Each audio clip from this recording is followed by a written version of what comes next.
नमस्कार मित्रांनो.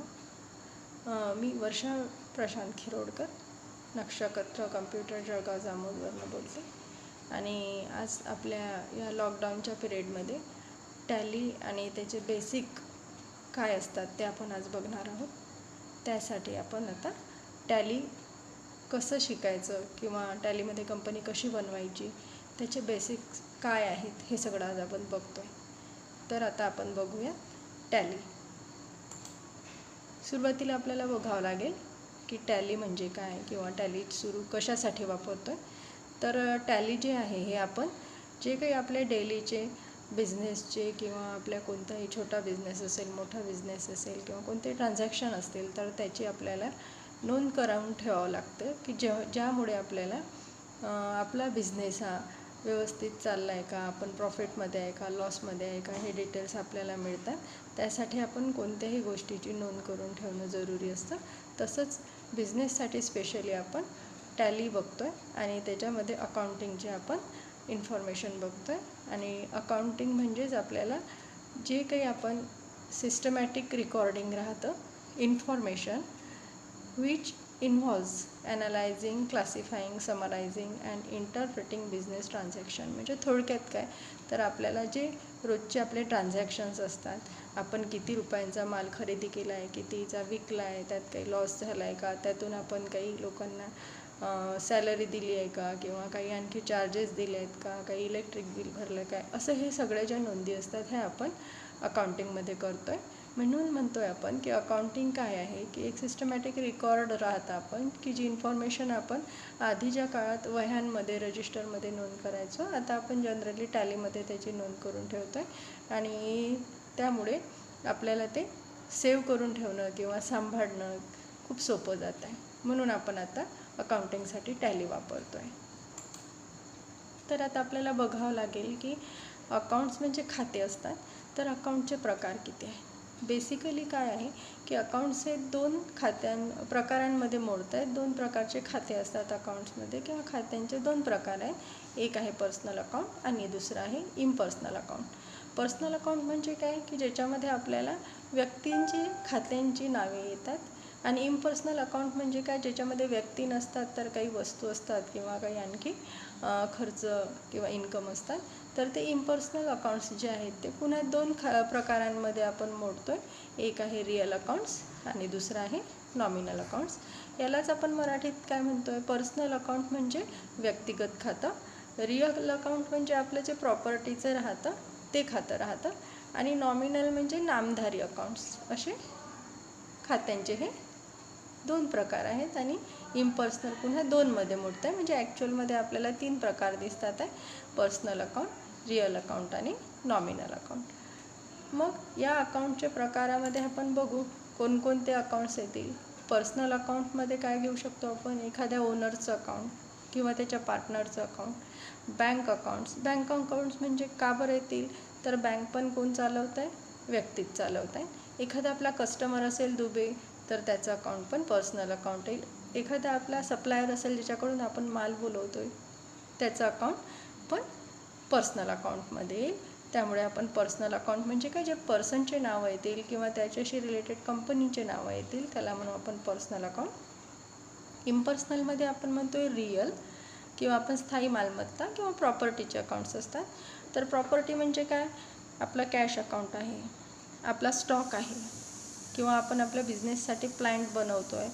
म्हणजे प्लांट मीन्स काय, मशिनरीज आहे किंवा आपला एखादी मोठी फॅक्टरी आहे त्याच्यामध्ये मशिनरी राहील, स्टॉक राहील, हे सगळे आपले प्रॉपर्टी आहे. एखादं व्हेकल असेल आपलं कंपनीसाठी वाहतूक म्हणून करून घ्यायला, तर ते पण कुठेही रिअल अकाउंटमध्ये. आणि तिसरा प्रकार घेतो आहे आपण नॉमिनल अकाउंट. नॉमिनल म्हणजे नामधारी अकाउंट्स आहे, ज्याच्यामध्ये आपण इन्कमचे अकाउंट्स आणि एक्सपेन्सेसचे अकाउंट चे प्रकार घेत असतो. अकाउंटमध्ये एक्सपेन्सेस कोणतं येईल, आता तुमच्या कंपनीमध्ये वर्कर आहेत किंवा तुम्ही छोटं दुकान चालवत आहे, त्यात एखादा तुम्ही कामाला व्यक्ती ठेवला आहे, त्याची सॅलरी देत आहे. तुमचं दुकान भाड्याने असेल त्याचं भाडं देत आहे आपण.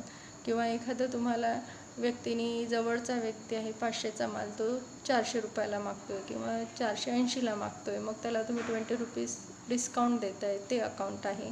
नंतर एखादा व्यक्ती रोजाने ठेवला आहे, आता फार आपलं जर सीझन असेल तर एखादा व्यक्ती आपण पर डेनी ठेवतो आहे, वेजेसनी ठेवतो आहे, ते पण तुमचा एक्सपेन्स येईल. पोस्टेज अकाउंट्स आहे, एखाद्या वेळेस तुमचं इन्कम होऊन जातं, कमिशन मिळतं तुम्हाला.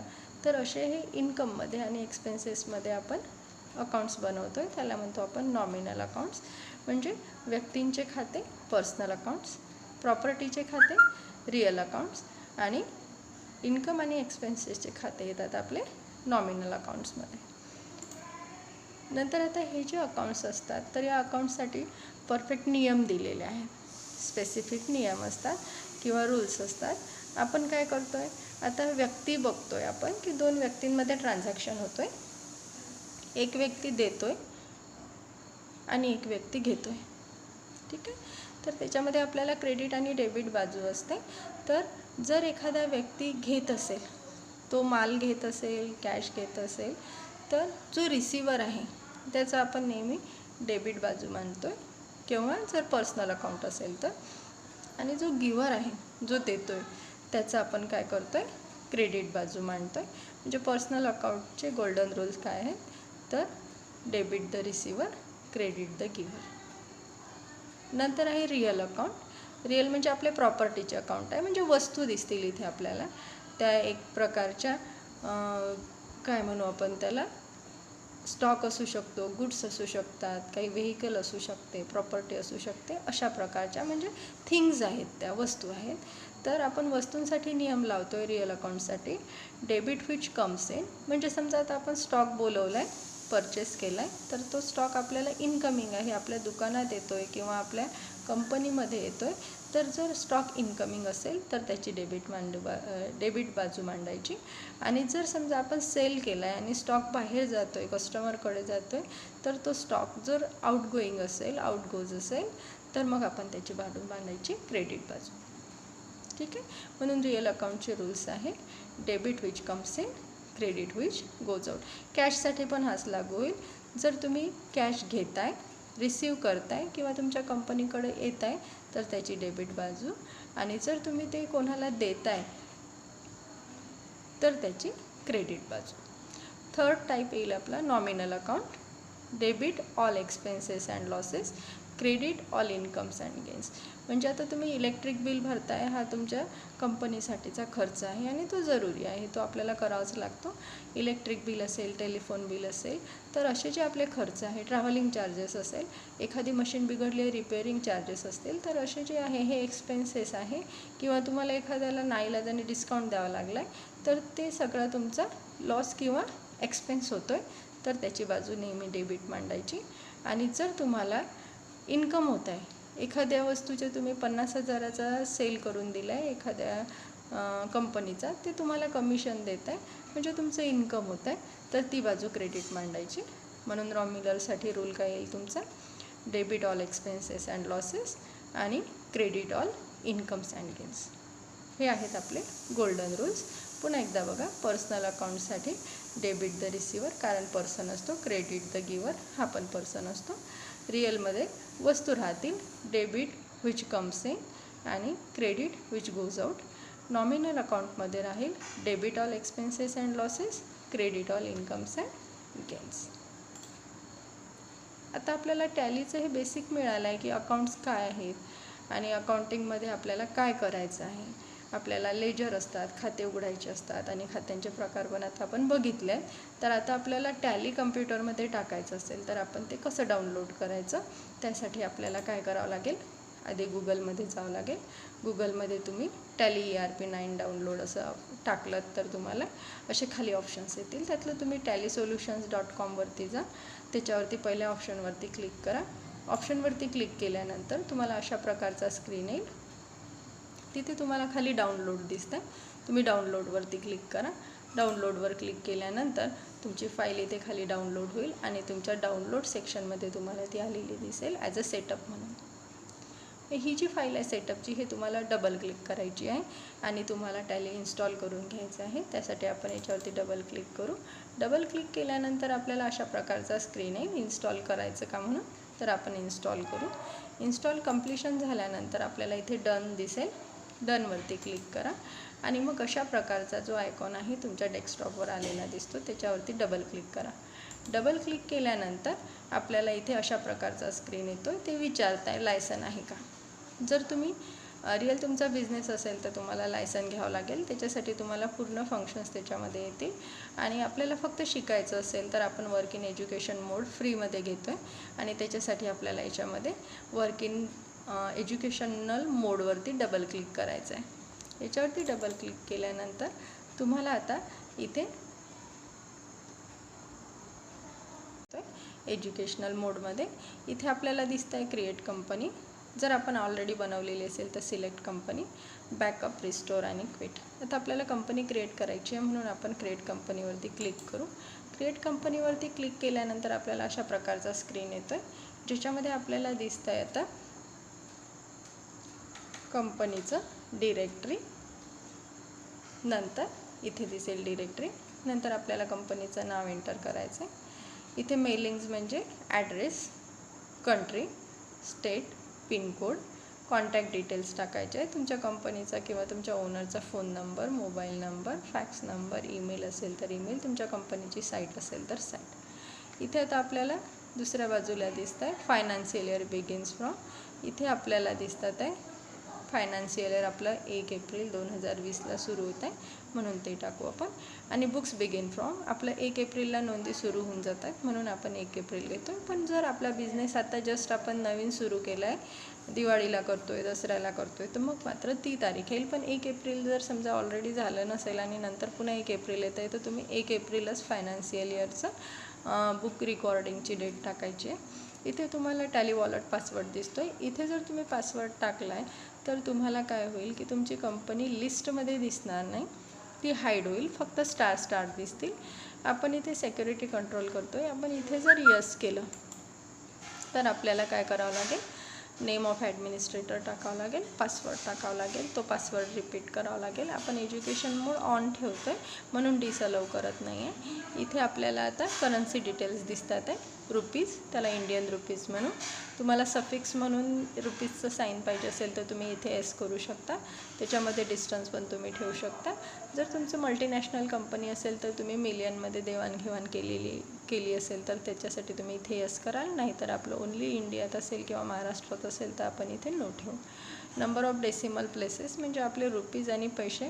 रुपीज नंतर आपण 2 अंक लिहितो आहे पैशांसाठी, त्याला आपण पैसे म्हणतो आहे. आणि ते आपल्याला 2 जे अंक राहतील त्या पैशांचे ते आपल्याला वर्ड्समध्ये पण दिसले पाहिजे. ठीक आहे. तर आपल्याला इथे आता बघा, आपण नक्षत्र कम्प्युटर्स नावाची कंपनी क्रिएट केली आहे. वरती आपल्याला दिसतो आहे की आपली कंपनी कुठे सेव्ह होतं आहे, डिरेक्टरीमध्ये दिसते. सी ड्राईव्हवरती युजर्स, पब्लिक, टॅली, ERP9 आणि डाटा राहतं. डाटामध्ये तुमची ही कंपनी क्रिएट होईल. कंपनी म्हणजे ॲक्च्युअलमध्ये डाटामध्ये कंपनीचं नाव नाही दिसत तुम्हाला, कंपनीचा नंबर दिसतो आहे. नंतर इथे आपल्याला आपला ॲड्रेस टाकायचा आहे, जसा मी माझ्या क्लासेसचा टाकला आहे. इथे आपल्याला कंपनीचं डिटेल्स दिसतील, वेबसाईट दिसेल, फायनान्शियल इयर दिसेल, सिक्युरिटी कंट्रोल यस केला आहे, युजर नेम पासवर्ड टाकला आहे. आणि आता आपल्याला काय करायचं आहे, कंपनी क्रिएट करायची आहे म्हणजे ॲक्सेप्ट करून यस केलं की आपल्याला युजर नेम टाकावं लागेल आणि पासवर्ड टाकावं लागेल. इथे युजर नेम एंटर केला आहे, पासवर्ड केला आहे. आता आपल्याला आपली कंपनी क्रिएट झालेली ओपन होत आहे, कंपनी तयार झालेली आहे. इथे आपल्याला आपल्या कंपनीचं नाव दिसतं आहे, नक्षत्र कम्प्युटर्स. आता आपल्याला बघायचं आहे की आपल्याला कंपनी जर ही तयार झालेली आहे आणि बंद करायची असेल तर आपण इथे काय करू, व्हर्टिकल बटन बारवरती जाऊ. जिथे आपल्याला अल्टर F1 बटन दिसतं आहे तिथे दिसतं आहे शट कंपनी, तिथे आपण क्लिक करू आणि नंतर आपली कंपनी काय होईल, क्लोज होईल. तर त्याच्यासाठी आपण आधी बघू की हे जे स्क्रीन दिसतं आहे याच्यावरती जो वरती बार दिसतो आहे आपल्याला त्याला टायटल बार म्हणतो आहे. इथे प्रिंट वगैरे कमांड दिसतात आहे, त्याला हॉरिझॉन्टल बटन बार म्हणू. इथे शट कंपनी किंवा इतर कमांड दिसतात आहे, याला आपण व्हर्टिकल बटन बार म्हणतो आहे. इथे आपल्याला इन्फॉर्मेशन दिसतं आहे पॅनल आणि इथे आपल्याला कॅल्क्युलेटर दिसतं आहे. आता आपण कंपनी शट करूया. इथे आपल्याला अल्टर F1 बटन प्रेस करा कीबोर्डद्वारे किंवा त्यावरती क्लिक करा. आपल्याला इथे आपली कंपनी बंद झालेली दिसेल. आता आपल्याला जर आपलं सॉफ्टवेअर बंद करायचं असेल तर आपण जेव्हा कंपनी क्लिक करतो आहे, क्विट करतो आहे, त्याच्यानंतर आपल्याला इथे क्विट बटन दिसतं आहे कंपनी इन्फॉर्मेशनमध्ये, तिथे क्विटवरती क्लिक करा. क्विटवरती क्लिक केल्यानंतर तुम्हाला इथे कन्फर्मेशन विचारतं आहे की तुमची कंपनी बंद करायची आहे की टॅली बंद करायची आहे का, तर आपण इथे यस करू. येस केल्यानंतर आता आपल्याला काय होतं आहे, कंपनी क्लोज झालेली दिसते आणि क्लोज झालेली कंपनी आता आपण इथे बघतो आहे. अशा प्रकारे आपल्याला आपलं कंपनी बंद करता येईल, सॉफ्टवेअर पण बंद करता येईल, टॅली पण बंद करतो आहे. तर अशा प्रकारे आपला हा व्हिडिओ आज इथे कंप्लीट करते. पुढचा व्हिडिओ आपण बघणार आहोत की आपल्याला लेजर कसे बनवायचे आणि आपल्याला ट्रान्झॅक्शन किंवा व्हाउचर काय असतात आणि ट्रान्झॅक्शन काय असतात. धन्यवाद. आता जर हा व्हिडिओ तुम्हाला आवडला असेल तर नक्कीच शेअर करा, सबस्क्राईब करा. थँक्यू.